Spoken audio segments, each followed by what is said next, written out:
حضرت عائشہ صدیقہ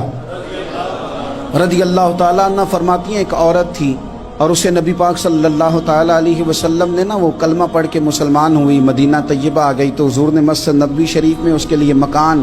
ایک سادہ سا کمرہ ساتھ مسجد کے بنوا دیا، وہیں رہنے لگی۔ اکثر وہ سیدہ طیبہ کے پاس آتی تو حضرت عائشہ صدیقہ رضی اللہ تعالیٰ عنہ فرماتی ہیں وہ بڑی باتیں سناتی اور آخر میں کہتی وہ ہار والا دن بھی بڑا عجیب دن تھا اور میرے رب کی قدرتوں کا دن تھا، وہ بھی بڑا عجیب دن تھا۔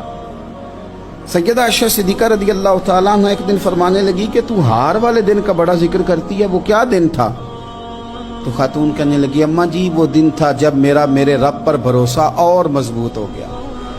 جس دن میرا اپنے رب پر توکل اور بڑھا، میرے ایمان میں یقین میں اور پختگی آئی۔ کہنے لگی میں ایک گھر کی کنیز تھی، نوکرانی تھی، اس گھر میں ایک بچی تھی جس کے پاس سونے چاندی ہیرے جواہرات کا ہار تھا۔ اس زمانے میں چمڑے کے اوپر لوگ ہیرے جواہرات لگاتے تھے، کئی دفعہ سرخ رنگ کے چمڑے پہ لگائے جاتے تھے، وہ بچی پہنتی تھی تو کہتی ہوں بچی کے اس نے اتار کے رکھا یا اس سے گرا وہ ہار تو چیل اسے اٹھا کے لے گئی گوشت سمجھ کے اور میرے سامنے اٹھا کے لے گئی۔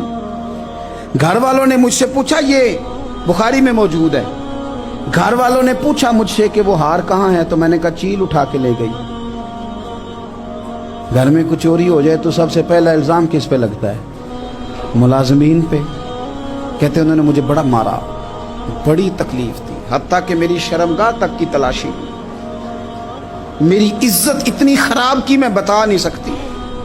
میں نے اپنی زندگی میں ایک واقعہ دیکھا، ایک امیر گھر میں چوری ہو گئی، ملازم کو اتنا مارا کہ وہ چارپائی پہ پڑ گیا، پولیس والوں سے اتنی مار پروائی گئی کہ وہ بیچارہ چارپائی پہ پڑ گیا اور پھر وہ اتنا بیمار ہوا اور کچھ دنوں کے بعد پتہ چل گیا کہ چور تو اپنا بیٹا ہے ان کا، پھر اس کا انتقال ہو گیا۔ اب وہ سیٹھ صاحب اور گھر والے آ کے مرنے والے کے کان میں معافیاں مانگ رہے ہیں، کان میں۔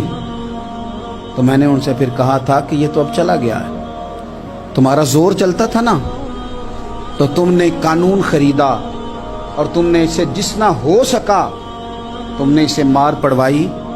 تمہارے پاس جو عدالتیں تھیں تم نے وہاں کاروائی کی، اب ایک عدالت قیامت کے دن لگے گی۔ یہ کمزور تھا نا، کچھ کر نہیں سکا۔ میرے نبی پاک صلی اللہ علیہ وسلم نے فرمایا سن لو، اگر سینگ والی بکری نے بغیر سینگ والی بکری کو تکلیف دی ہوگی نا تو قیامت کے دن اسے بھی بدلہ دینا پڑے گا کہ تیرے پاس سینگ تھے اور تو نے اسے مارا تھا۔ وہ خاتون عرض کرتی ہے سیدہ عائشہ کی خدمت میں کہ مجھے بڑا مارا، مجھے تکلیف دی، میں کہہ رہی تھی کہ میرے سامنے چیل لے گئی ہے پر وہ نہیں مان رہے تھے، اماں جی انہوں نے مجھے بڑا مارا۔ حضرت عائشہ صدیقہ کہتی ہیں پھر کیا ہوا؟ کہنے لگی اماں جی جب کوئی میرا مددگار نہ رہا،